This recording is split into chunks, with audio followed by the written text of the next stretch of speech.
আজকে কোনোভাবে আমি চাই না বাংলাদেশ যাতে আগামী দিনে একটি অভিজাততন্ত্রতে রূপান্তরিত হয়। ইংরেজি ভাষায় বলে ইকোনমিক অলিগার্কি। ৩০ লক্ষ শহীদ রক্ত ঝরে নাই কিছু সংখ্যক ব্যবসায়ী, কিছু সংখ্যক শিল্পপতির পকেট ভারী করার জন্য। এই বাংলাদেশ যারা লাঞ্ছিত, বঞ্চিত, অপমানিত, নিপীড়িত মানুষ রয়েছে তাদের বাংলাদেশ।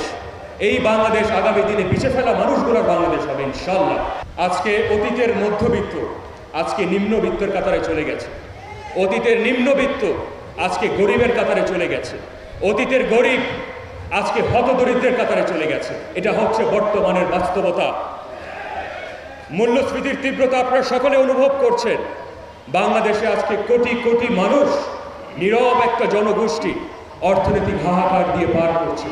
কোটি কোটি মানুষ নীরবে ভুগছে। তারা শান্তিপ্রিয়, শান্তিকামী মানুষ। তাদের পরনে কাপড়